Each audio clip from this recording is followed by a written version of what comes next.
6월 첫째 주 주일입니다.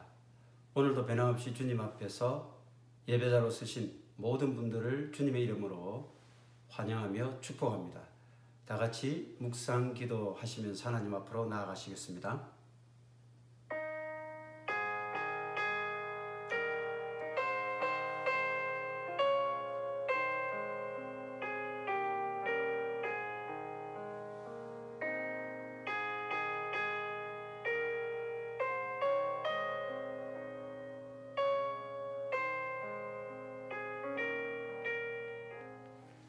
아침에 나로 하여금 주의 인자한 말씀을 듣게 하소서. 내가 주를 의뢰함이니이다. 내가 다닐 길을 알게 하소서. 내가 내 영혼을 주께 드림이니이다. 하나님이여, 내가 주께 새 노래로 노래하며 열줄 비파로 주를 찬양하리이다. 주를 찬송함과 주께 영광 돌림이 종일토록 내 입에 가득하리이다. 우리 인생의 반석이 되신 하나님 아버지, 귀하고 복된 주일을 맞아 하나님 아버지께 머리 숙여 예배하게 하시니 감사를 드립니다.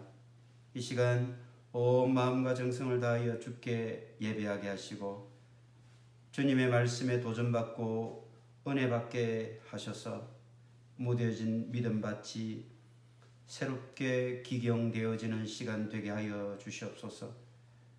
이 예배의 시종을 하나님 홀로 영광받아 주시옵고 저희들의 심령은 오직 말씀으로만 향하게 하셔서 가난하고 애통하는 영혼 되게 하여 주시옵소서. 이 예배가 영과 진리로 드리는 예배되게 인도하여 주실 줄 믿고 예수님 이름으로 기도드리옵나이다. 아멘. 사도신경 하심으로 우리의 신앙을 고백하겠습니다. 전능하사 천지를 만드신 하나님 아버지를 내가 믿사오며 그 외아들 우리 주 예수 그리스도를 믿사오니 이는 성령으로 잉태하사 동정녀 마리아에게 나시고 본디오 빌라도에게 고난을 받으사 십자가에 못 박혀 죽으시고 장사한 지 사흘 만에 죽은 자 가운데서 다시 살아나시며 하늘에 오르사 전능하신 하나님 우편에 앉아 계시다가 저리로서 산자와 죽은 자를 심판하러 오시리라. 성령을 믿사오며 거룩한 공예와 성도가 서로 교통하는 것과 죄를 사하여 주시는 것과 몸이 다시 사는 것과 영원히 사는 것을 믿사옵나이다. 아멘. 다 같이 찬송가 438장 하나님 앞에 하시겠습니다.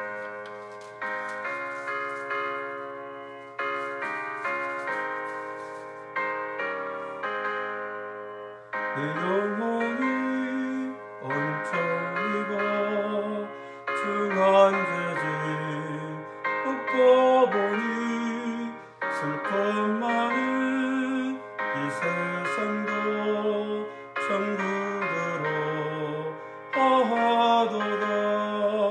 할렐루야 찬양하세. 내 모든 죄 사함받고 주 예수와 동행하니 어디나 하늘나라 주의 얼굴 뵙기 전에 멀리 뵈던 하늘나라 내 마음속에 이뤄주니 날로 가깝도다. 할렐루야 찬양하세. 내 모든 죄 사함받고 주 예수와 동행하니 어디나 하늘나라 높은 산이 그친들이 조막이나 궁궐이나 내 주 예수 모신 곳이 어디나 하늘나라. 할렐루야 찬양하세. 내 모든 죄 사함받고 주 예수와 동행하니 어디나 하늘나라.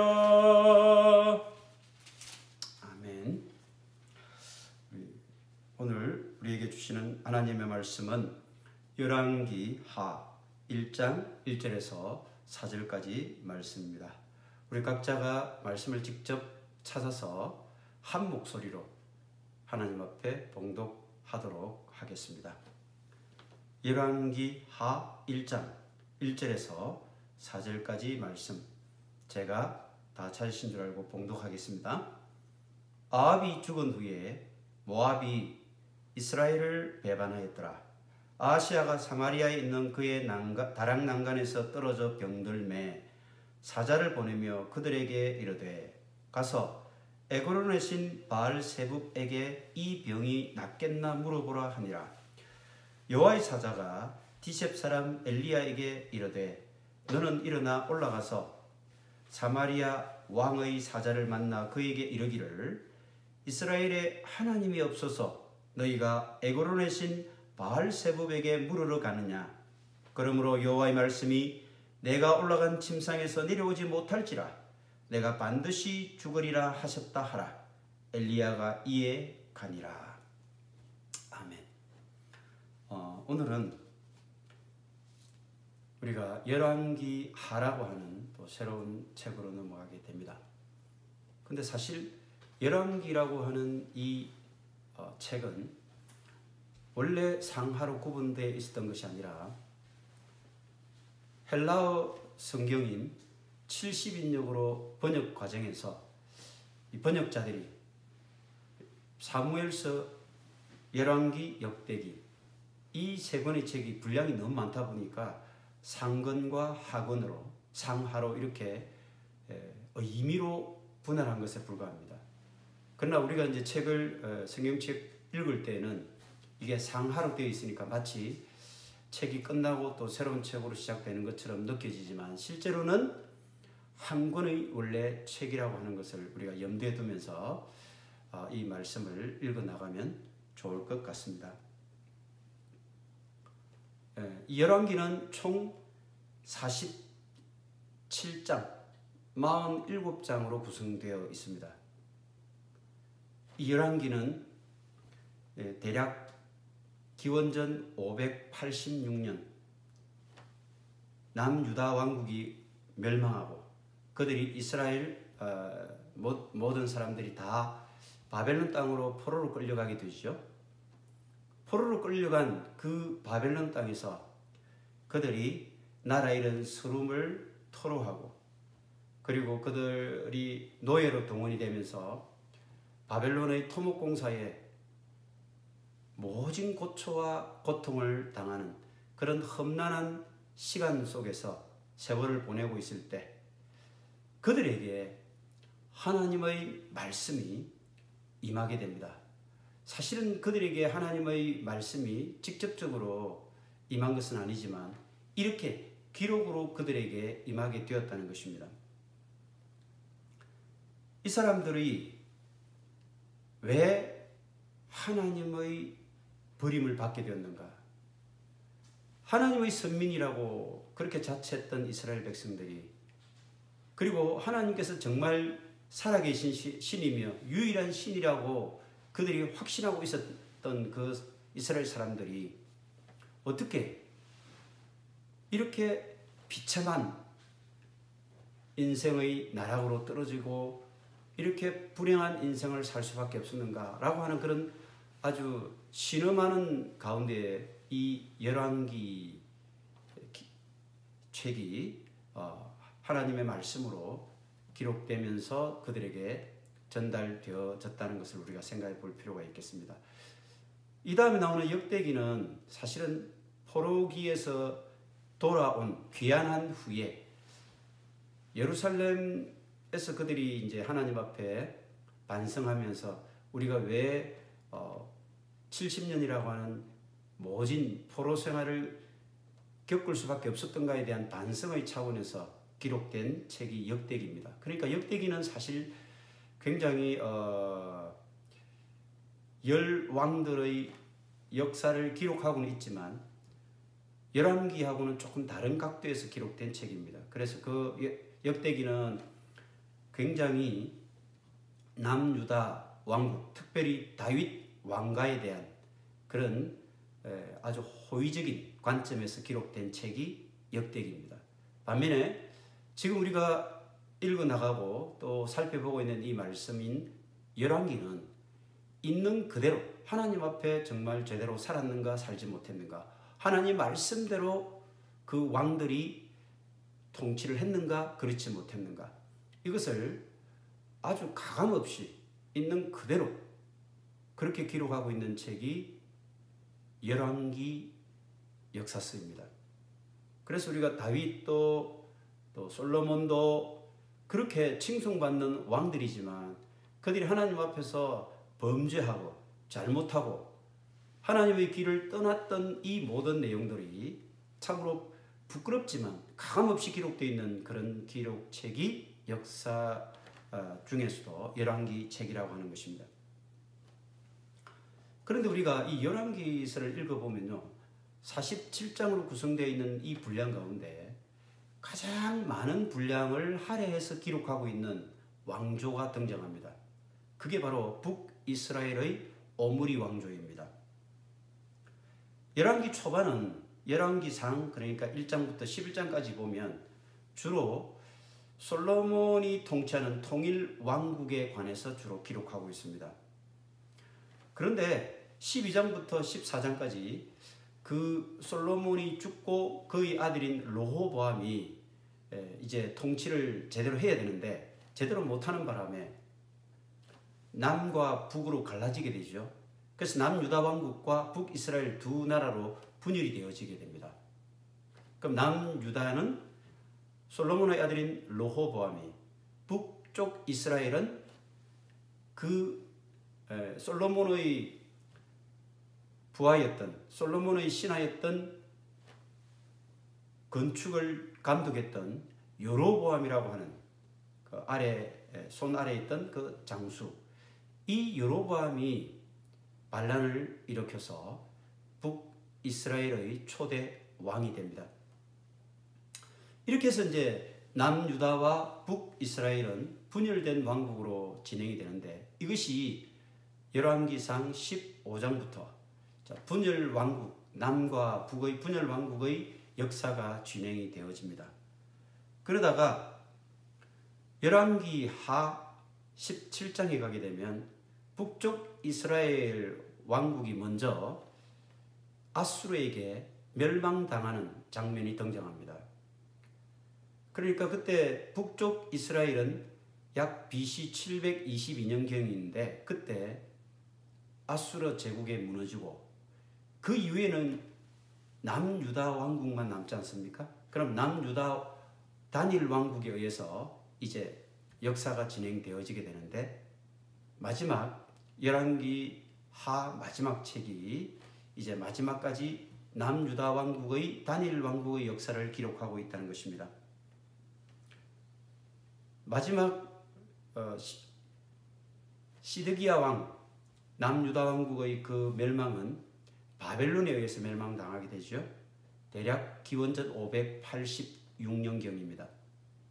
그런데 이렇게 통일왕국, 남북 분열왕국, 그리고 남유다의 단일왕국으로 쭉 이어지는 역사 가운데 유독 많은 분량을 할애해서 이 열왕기에 기록된 오므리 왕가에 우리가 주목을 해볼 필요가 있습니다. 북쪽 이스라엘은 사실은 처음 분열되었을 때는 그 세력이 크게 약하지 않았습니다.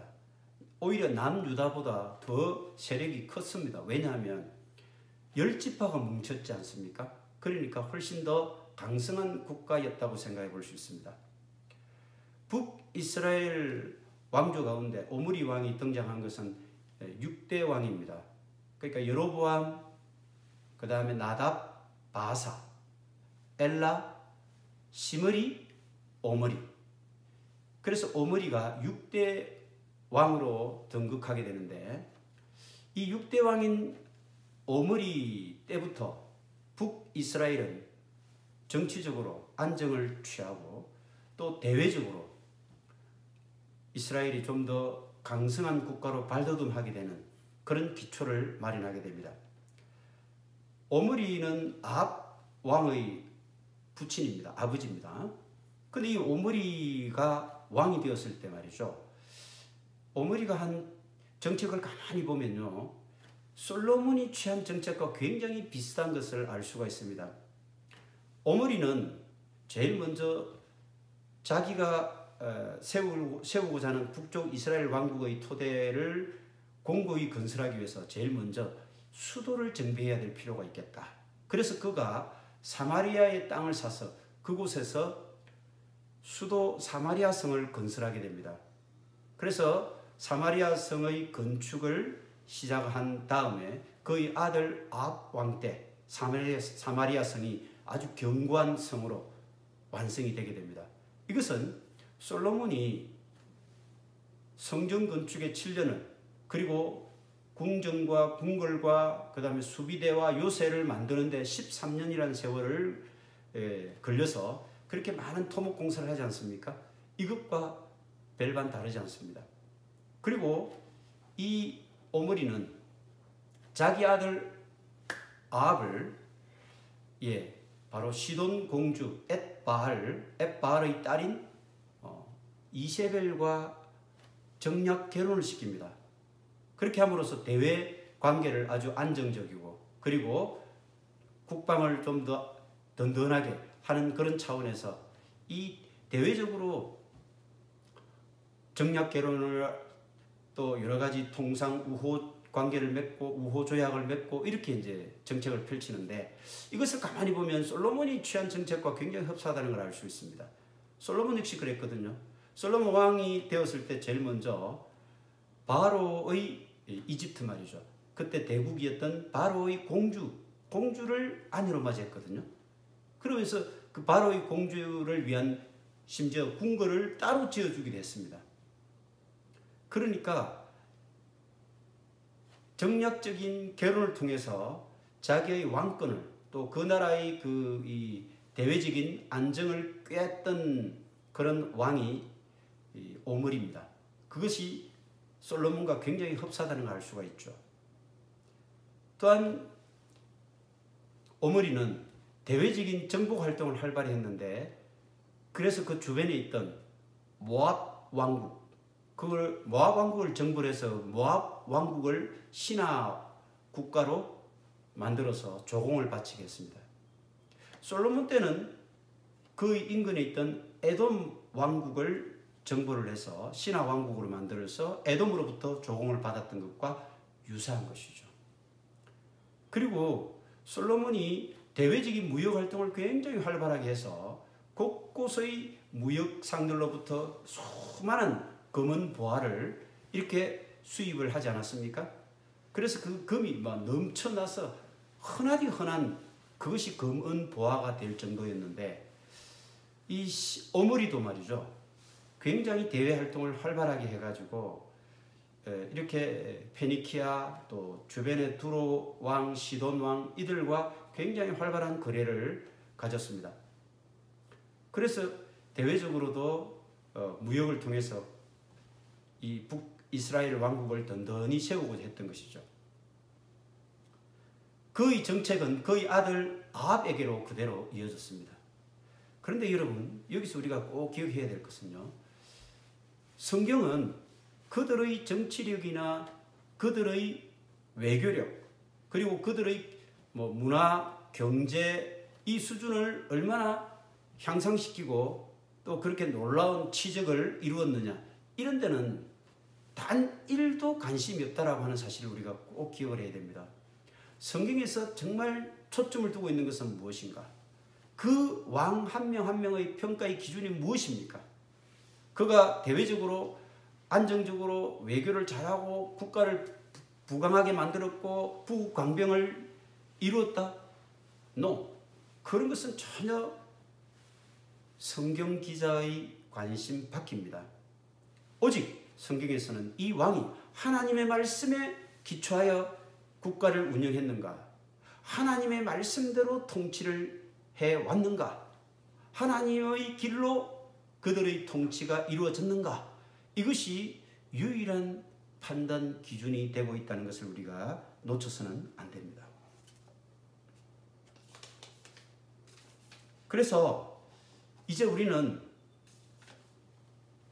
이 아왕이 굉장히 아버지 오므리의 그 취적과 그리고 대외적인 정책이나 여러 가지 정치적 기반을 등에 업고 경제적으로, 정치적으로, 대외적으로, 외교적으로, 상업적으로는 사실 상당히 부강하게 했던 그런 인물이에요. 그러나 결국은 그 대외적인 정책을 공고히 한다는 미명하에 페니키아의 공주 이세벨을 왕비로 들이는 바람에 마치 솔로몬이 수많은 후궁들을, 외국의 공주들을 후궁으로 들이고 첩들을 300명이나 거느리고 이렇게 1000명의 아내를 두면서 어떻게 됐겠습니까? 그들의 가져왔던 신앙들이, 그들의 우상 숭배들이 온 이스라엘에 범람하게 된 계기가 되지 않았습니까? 마찬가지입니다. 이세벨이 들어올 때 그냥 왔겠습니까? 바로 페니키아의 우상인 바알을 가지고 오지 않았습니까? 그래서 우리가 잘 아는 것처럼 엘리야 선지자와 바알과 아세라 선지자 850명과 갈멜산에서 대결을 벌였지 않습니까? 그런데 그 850대 1에서 결국 진짜 하나님이 누군지 우리 판단해보자 라고 했을 때 불로응답받은, 그래서 비를 내리고 엄청난 비구름을 허락해준 살아있는 신, 그분이 바로 하나님이라는 것을 당당하게 증명해 나가지 않습니까? 우리는 이 열왕기가 포로기 때 기록되었다는 사실과 그래서 그 열왕기의 기록을 읽는 1차적인 독자가 누구인가에 대해서 한번 염두에 둘 필요가 있습니다. 지금 이스라엘 사람들이, 이 글을 읽고 있는 이스라엘 사람들은 지금 바벨론의 포로로 잡혀 있습니다. 바벨론의 포로로 끌려와서 고단한 삶을 살아가는 이스라엘 백성들은 어떤 생각을 하겠습니까? 왜 우리가 이렇게 머나먼 타국의 포로로 끌려와서 이 고생을 하고 나라 잃은 서름을 맛보면서 이렇게 비참하게 살아야 하는가, 이런 생각을 하지 않았겠습니까? 그리고 그때 당시에만 해도 전쟁이라고 하는 것은 사실은 나라 대 나라의 전쟁이 아니라 신과 신의 전쟁입니다. 그들이 믿는 신, 그들이 믿는 신과 신의 전쟁이라고 생각을 했거든요. 그럼 결국 이스라엘 사람들이 어떻게 생각했다는 것입니까? 우리가 믿는 하나님, 그분이 진정 살아있었다면 이 전쟁에서 패하여 우리가 이렇게 머나먼 타국의 포로로 잡혀오지 않았을 텐데 아마 하나님이라는 신은 안 계신 거야.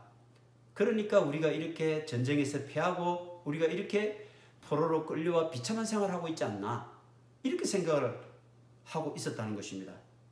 그때 이들에게 이 열왕기라고 하는 책이 기록이 되면서 이 열왕기를 통하여 하나님이 왜 이스라엘 백성들을 포기 아닌 포기를 할 수밖에 없었는가, 왜 그들을 적국에 넘겨줄 수밖에 없었는가, 이것에 대한 통렬한 반성의 차원에서 이 열왕기 역사서가 기록되었다라고 하는 것입니다.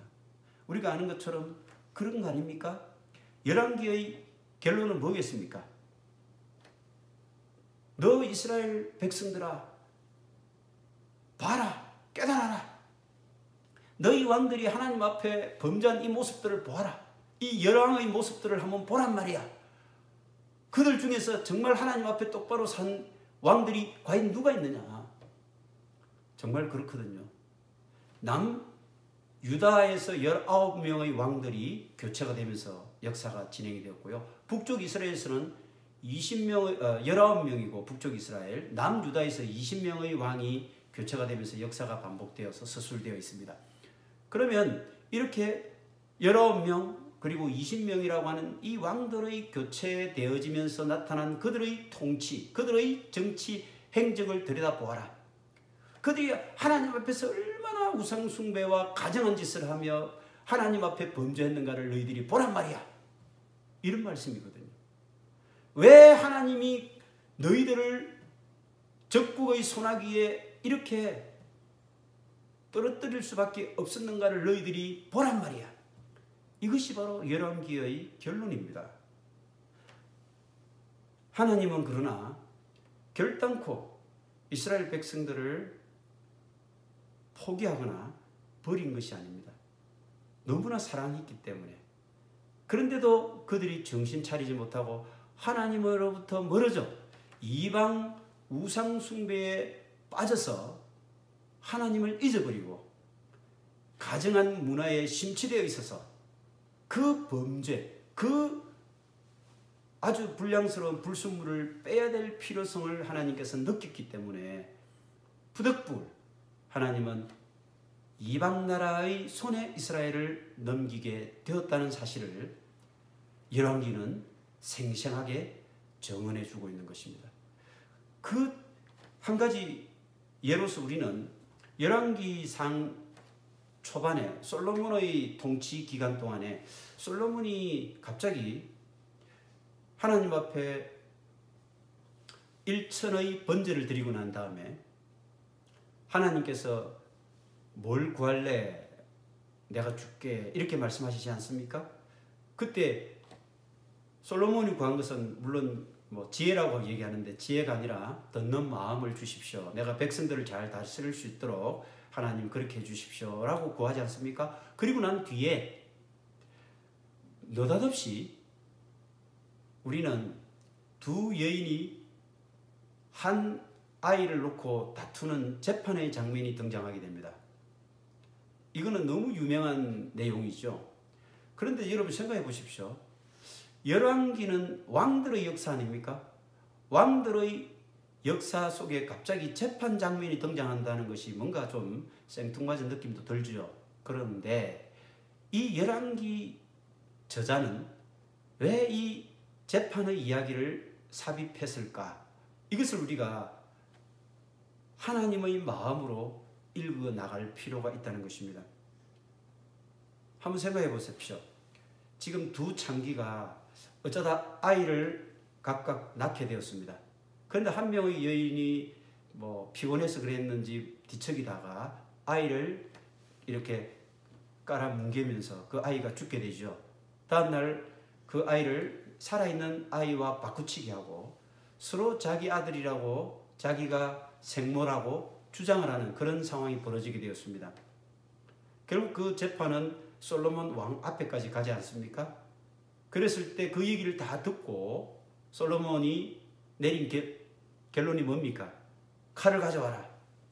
서로 자기 아들이라고 주장하니 반을 잘라서 반씩 나눠줘라. 이렇게 판결을 내리지 않습니까? 그때 진짜 엄마, 생모는 정말 자기 아이가 누군지를 금방 알 겁니다. 아무리 깐난쟁이라도 생모는 자기 아들을 모를 리가 없습니다. 새끼를 낳은 개도 말이죠. 그 8마리, 10마리 되는 새끼들을 다 구분합니다. 그런 것처럼 어떻게 친엄마가 자기 아이를 알지 못하겠습니까? 그러니까 그 친엄마가 뭐라고 합니까? 그 순간 왕이시여 안 됩니다. 그 아이를 저 여인에게 주십시오. 차라리 내가 포기하겠습니다. 이렇게 얘기하지 않습니까?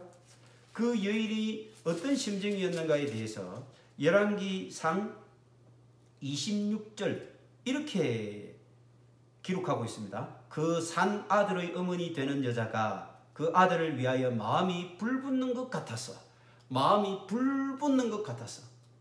왕께 아뢰되 내 주여 산 아이를 그에게 주시고 아무쪼록 죽이지 마옵소서.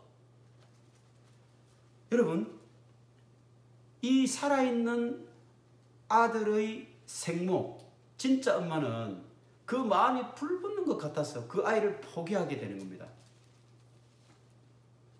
아침 일어나 보니까 자기 아들이 죽은 아들로 이렇게 바뀌어치게 돼 있었죠. 그리고 그 아이 또 왕 앞에서 판결받을 때 정말 그 아이를 살리기 위해서 자기는 자기가 친모이지만 생모이지만 아이를 포기하게 되는 것입니다. 이 재판을 통해서 우리는 무엇을 읽어야 됩니까? 재판이 참 지혜롭게 이루어졌다? 그래서 솔로몬이 참 지혜의 왕답다? 아닙니다. 이 재판을 통해서 열왕기서가 우리에게 들려주고자 하는 것은 하나님께서는 그 마음이 정말 불붙는 것 같았다는 것입니다. 결국 그래서 이 아들인 이스라엘 백성들을 포기할 수밖에 없다는 사실을 이 재판을 통해서 독자들에게 전해주고자 하는 것입니다. 여러분, 이 글을 읽는 또는 이 말씀을 듣는 그 포로지에 있는 포로로 끌려온 이스라엘 백성들의 마음이 어떻겠습니까? 하나님께서 우리를 버리신 것이 아니라 하나님의 그 마음이 불붙는 듯해서 결국은 정말 우리를 포기한 것이 아니라 정말 너무너무 사랑하니까 우리를 살리기 위해서 하나님이 우리를 순간적으로 일시적으로 우리를 포기했구나. 이것을 깨달아라는 것입니다. 그걸 깨닫게 하기 위해서 이 재판 이야기가 기록되어 있다는 것을 우리가 잊어서는 안 되는 것입니다. 하나님 정말 그 마음을 우리가 이 열왕기를 통해서 우리가 잘 읽어야 되는데, 이제 본문으로 잠시 돌아가 보겠습니다. 아합 왕과 그의 아내 이세벨의 악행은 우리가 지난 시간에 열왕기 상편에서 잘 살펴봤습니다. 나봇의 포도원도 빼앗았죠. 또 수많은 우상들, 바알과 아세라 신들을 끌고 들어와서 온 이스라엘 땅을 우상 숭배의 도시로 만들어버린 아주 하나님 앞에 가증스럽고 패역한 그런 왕과 왕비가 되었습니다. 자, 이제 아합 왕은 길랏 라무시라고 하는 그 땅을 뺏기 위해서 남유다 왕 여호사밧과 동맹을 맺지 않습니까? 그리고는 그들이 전쟁터에 나갔는데 결국은 이 아합 왕이 갑옷 솔기의 화살을 맞고 죽는 것으로 끝이 났습니다. 아합 왕이 죽고 난 뒤에 이제 그의 아들인 아하시야가 왕이 되었습니다. 그래서 같은, 가만히 보니까 성이 아시입니다. 아합, 아들 왕자는 아하시야, 공주는 아달랴. 우연한 일치인지 모르겠지만 아시로 다 통일이 되어 있습니다. 아합, 공주 아달랴, 왕자 아하시야. 근데 그 아합의 공주인 아달랴는요, 여호사밧, 남유다 왕국 왕이었던 여호사밧의 아들 여호람과 결혼을 합니다. 그러니까 결국은 서로 사돈관계의 지간으로 이제 남북 이스라엘 왕국들이 각각 이렇게 잘 지내게 되죠. 사실 이렇게 평화롭게 지낸다는 것이 정말 보기는 좋지만 그들의 그 관계가 그렇게 됨으로써 남유다에도 아주 급속도로 우상 숭배가 횡행하게 되는 그런 계기가 되었다는 점은 우리가 이 열왕기를 통해서 놓치지 말아야 할 대목입니다. 자, 본문에서도 그렇습니다. 1장 1절에 보니까 아합이 죽은 후에 모압이 이스라엘을 배반하였더라. 그의 아버지, 아합의 아버지 오므리, 그때 전쟁을 통해서 모압을 정복을 했던 것이었고, 그래서 그 모압은 신하 국가로서 조공을 바치고 있었어요. 북이스라엘에. 그게 아합 왕 때까지 그렇게 했는데 아합이 죽고 나니까 이제 북이스라엘의 그 위세가 과거만큼 그렇게 든든하지 못했거든요. 그러다 보니까 모압이 이제 다시 우리는 더 이상 당신들에게 조공을 바치지 않겠다, 반란을 일으켰다는 뜻이죠. 신하 국가로서 우리는 이제 더 이상 있을 수 없다. 2절에 보니까 아하시야가 사마리아에 있는 그의 다락 난간에 떨어져 뱅돌매 사자를 보내며 그들에게 이르되 가서 에그론의 신 바알세붑에게 이 병이 낫겠나 물어보라 하니라. 자, 모압이 지금 이제 독립을 꾀했습니다. 또한 아하시야 왕 자체가 다락 난간에 기대어 있다가 거기서 떨어져서 병이 들게 되었습니다. 그런데 참 기가 찰 일은요, 적어도 하나님을 섬기는 나라의 왕이라고 한다면 아무리 우상을 들여오고 우상이 횡행한다 했을지라도 적어도 그 왕은요, 누구를 찾아야만 됩니까? 그렇죠. 하나님을 찾아야만 마땅했지 않겠습니까? 하나님을 찾거나 하나님의 사람을 찾아서 과연 이 병, 내 병이 낫겠는가를 한번 물어봐 달라. 이렇게 얘기하는 것이 맞는데 느닷없이 에그론의 신 바알세붑에게 이 병이 낫겠나 물어보라 하니라. 이렇게 나옵니다. 얼마나 기가 찬 일입니까? 에그론의 신 바알세붑, 바알세불하고 바알세붑 이것은 조금 다른데요. 바알세불은 예수님이 말 못하는 벙어리 귀신, 그 벙어리 귀신을 쫓아내고 그 사람이 다시 말할 수 있도록 고쳐주는 그런 장면이 복음서에 나오죠. 그때 그 예수님의 그 병 고치는 것을 보고 바리새인들이 얘기를 합니다. 아, 저것은 귀신의 왕인 바알세불을 힘입어서 쫓아냈다. 이렇게 막 놀리잖아요. 그때 예수님 뭐라고 하십니까? 너희들 귀신들도 자기 나라를 세우고자 하는데 귀신들끼리 서로가 서로를 쫓아내고 이렇게 하면 그 사탄의 왕국이 제대로 서겠냐? 자중질환이 되어서 무너지지 않겠냐? 어떻게 이 벙어리 귀신을 사탄의 왕이 쫓아냈다고 너희들이 말을 하느냐? 그게 말이 된다고 생각하느냐? 이렇게 아주 호되게 질책을 하죠. 그때 바알세불이 나오는데 이 바알세불은 지금 열왕기하 아시아 왕이 당시에 에그론에서 섬기던 신인 바알세붑에게 자기의 병세를 이렇게 의탁하는 이 열왕기하의 기록을 그때 당시에 유대인들은 바알세불로 이렇게 일컬었다라고 이렇게 학자들은 얘기하고 있습니다. 아무튼 이 바알세붑은 그 뜻이 파리의 주, Lord of the Flies, 파리들의 주, 파리떼의 왕이라는 뜻입니다. 파리떼의 왕, 파리떼의 왕. 그래서 파리대왕, 파리왕, 파리대왕이라고 하는 유명한 노벨 문학 작품이 있습니다. 윌리엄 골딩이라고 하는 영국 영문학자가 쓴 이 파리대왕이라는 작품 속에도 굉장히 영적인 그런 내용들이 많이 담겨져 있습니다. 여러분 꼭 한번 파리대왕이라고 하는 책을 한번 일독하시거나 또 영화로도 만들어 나와 있기 때문에 영화로도 여러분 한번 보시면 굉장히 성경적이고 영적인 내용들이 많이 들어있다는 걸 알 수 있게 될 것입니다.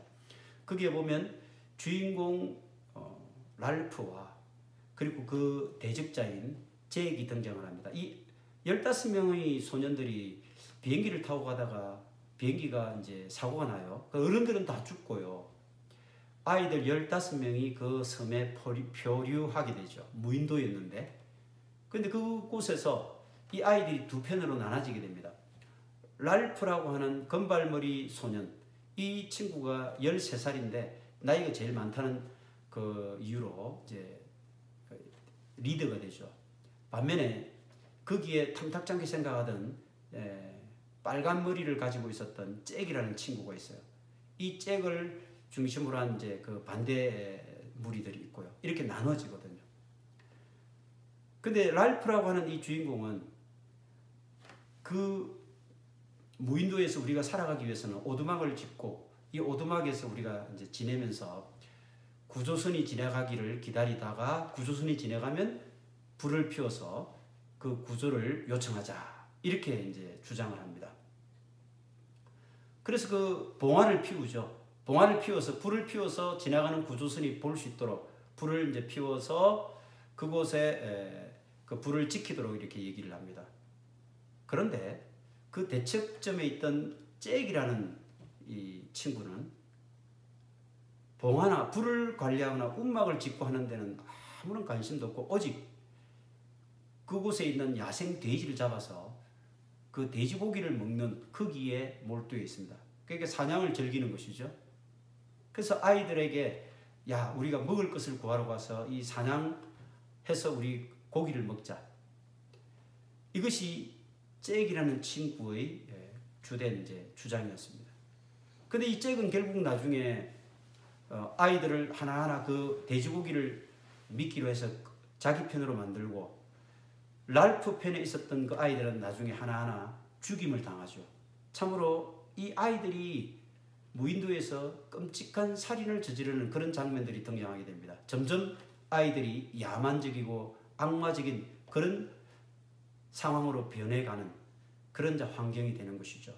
마지막에 이 잭이 사냥했던 돼지머리를 놓고 돼지머리가 썩어가면서 그 주변에 파리가 막 엉겨붙어요.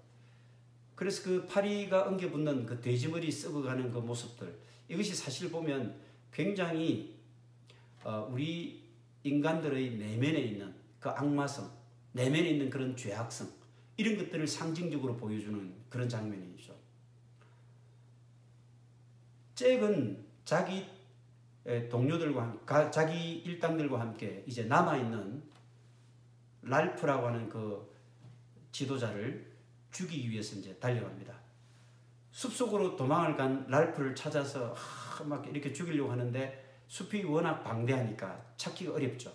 그래서 아예 숲 전체를 불을 질러버립니다. 랄프는 그 불이 타 들어오는 그 불길을 피해서 이제 바닷가 모래사장으로 달려갑니다. 그가 피할 곳은 바닷가 모래사장뿐이었죠. 그 뒤에는 잭이라고 하는 그 나쁜 무리의 지도자와 그들을 추종하는 그런 또 아이들, 그 무리들이 막 나무로 만든 창을 들고 랄프를 죽이려고 달려오고 있습니다. 그때 이제 죽었구나, 절망 속에 빠져서 참으로 공포에 몸부림치고 있던 이 랄프 앞에 바로 어른의 모습이 등장하게 됩니다. 고개를 들어보니까 바로 해군이죠. 영국 해군 장교가 자기 앞에 또 버티고 서 있었던 것입니다. 잭이 랄프를 죽이기 위해서 온 섬의 나무를 불태웠지 않습니까?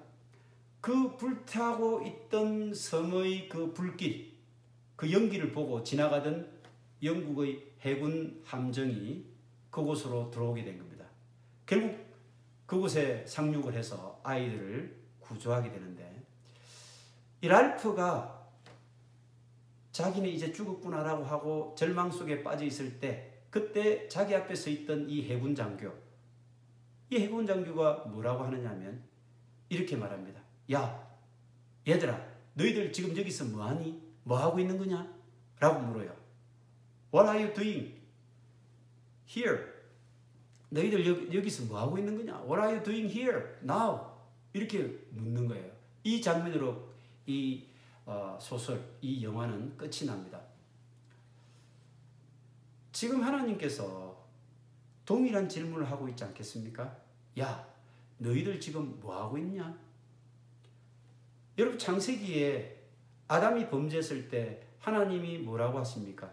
아담아, 아담아, 내가 어디 있느냐? 하나님이 인간에게 최초로 던진 질문입니다. 너 어디 있느냐? 너 어디 있느냐? 그리고 우리가 지난 시간에 살펴봤던 엘리야 선지자가 아합과 이세벨의 그런 핍박을 피해서, 살해 위협을 피해서 그가 호렙산으로 도망가지 않습니까? 그리고 로뎀나무 아래에서 엎드려서 그냥 하나님 죽여주십시오, 이렇게 절망 속에 빠져 있을 때 하나님께서 그를 이렇게 세우십니다. 그런데 그가 호렙산 동굴에 갔을 때 하나님께서 뭐라고 하십니까? 야, 너 지금 여기서 뭐하냐? 야, 너 지금 여기서 뭐하냐? What are you doing, 엘리야? 이렇게 하지 않습니까? 지금 오늘 본문에도 바알세붑에게 물으러 간 이 이스라엘 왕 아하시야, 하나님께서 이 장면을 보고 뭐라고 얘기하시겠습니까? 야, 너희들 지금 뭐하고 있는 거냐?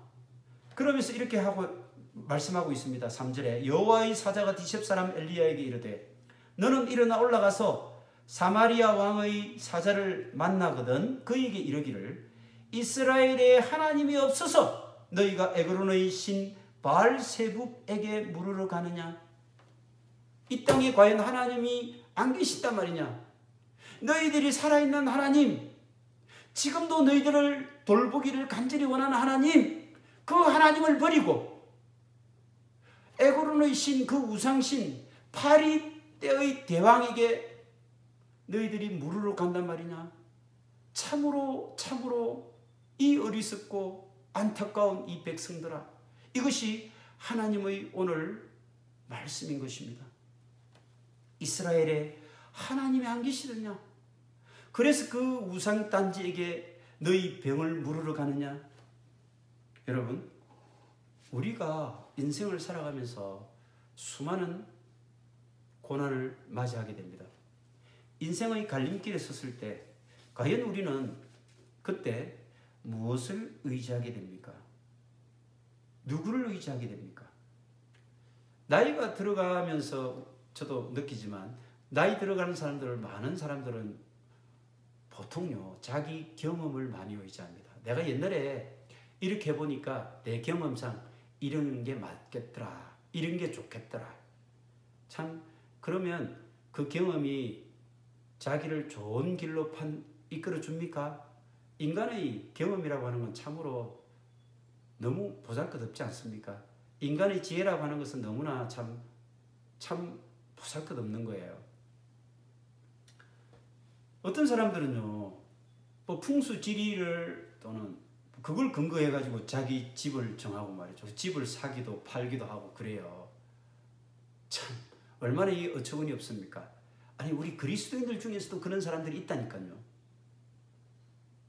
최근에 새 왕이 대통령이 됐는데 청와대를 어디로 옮기니 용산으로 가니 풍수지리를 보니까 어쩌고 저쩌고 이런 얘기들이 막 나옵니다. 참 어처구니가 없죠. 여러분, 또 무당이나 또 구슬하는 사람, 점을 하는 사람에게 물으러 갑니까? 아니면요, 내하고 신분이 있는 어떤 사회적인 권력자, 또 사회적으로 굉장히 유능한 실력자를 찾아가는 그런 마음을 갖고 있지는 않습니까? 우리가 본문에 있는 아하시아의 이 어리석은 행동처럼 우리도 에그론의 신 바알세붑을 찾아 다니고 있지는 않습니까? 하나님은 말씀하십니다. 야, 너희들 지금 여기서 뭐 하는 거냐? What are you doing here? Now! 너 지금 어디 있느냐? 너가 지금 있어야 할 곳이 어느 곳이라고 너 지금 생각하고 있느냐? 오늘도 우리에게 이런 질문을 통해서 우리가 하나님 곁으로 돌아오기를 간절히 바라는 하나님의 마음이 이 시간 우리 모두에게 깊이 각인되어지며 하나님의 음성이 우리 인생을 지배하며 우리 삶을 감싸고 이끌어 가시는 한 주간 되시기를 간절히 축원드립니다. 우리 모두 하나님께서 너 지금 바알세붑에게 미혹되어 끌려다니고 있지 않니? 너 지금 뭐 하고 있느냐? 라고 하는 이 음성을 일주일 내내 여러분 들으면서 이 음성을 따라 살아가는, 그래서 하나님의 길을 조금 더 벗어나지 않는 그런 일주일, 성리의 일주일, 그리스도인의 일주일이 되기를 간절히 여러분 축원합니다. 오늘 말씀을 우리 생각하시면서 찬송가 435장입니다. 435장.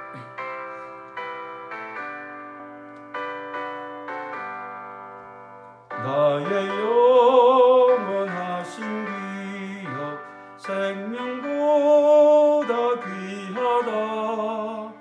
나의 갈 길 다가도록 나와 동행하소서.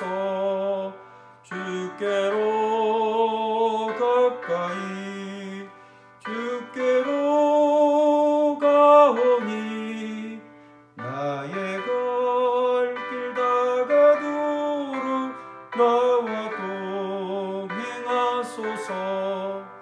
세상 부귀 안일함과 모든 명예 버리고 험한 길을 가는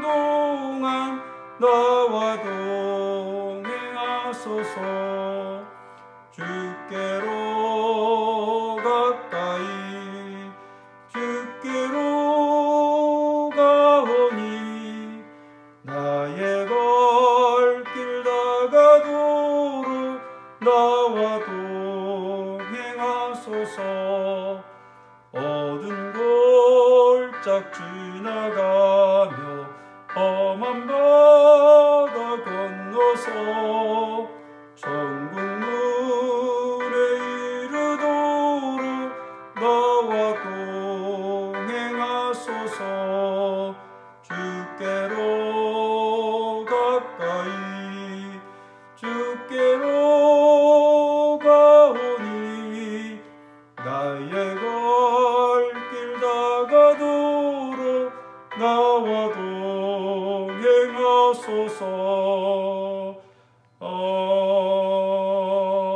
아멘. 오늘 주신 하나님의 말씀을 생각하면서 이 한 주간 정말 우리가 바알세부백의 마음이 빼앗기고 있지는 않는가? 이 땅의 가치관과 문화라고 하는 이 모든 것들이 마치 파리 대왕처럼 파리떼를 쫓는 그런 우상, 물질, 자본, 만능 이 시대를 우리가 살아가면서 그것들에게 빼앗겨서 하나님의 길을 또는 하나님의 음성을, 하나님의 말씀을 우리가 망각하고 살아가고 있지 않는가?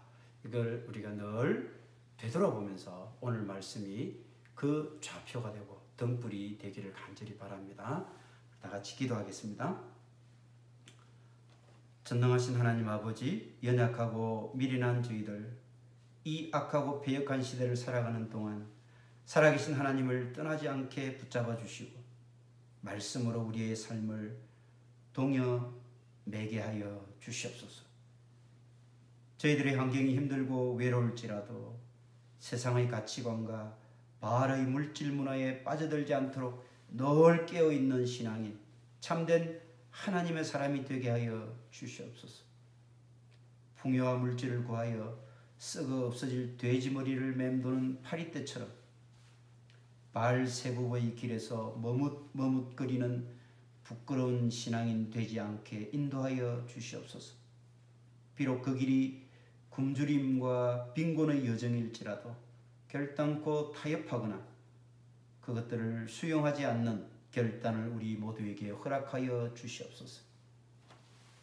이제는 우리 주 예수 그리스도의 크신 은혜와 하나님 아버지의 무한하신 사랑하심과 성령님의 인도 동행 충만하심이 풍요를 약속하고 번영으로 미혹하는 이 세상의 물질 자본주의와 파리떼의 왕인 사탄마귀 바알세부백에 굴하지 않고 당당하게 하나님 한 분만을 인생의 주인으로 모시고 살아가기를 결단하고 다짐하는 주님의 말씀교회 모든 권속들, 그 가족들과 그들의 일터 위에 지금으로부터 영원까지 함께하여 주시기를 간절히 축원하옵나이다. 아멘.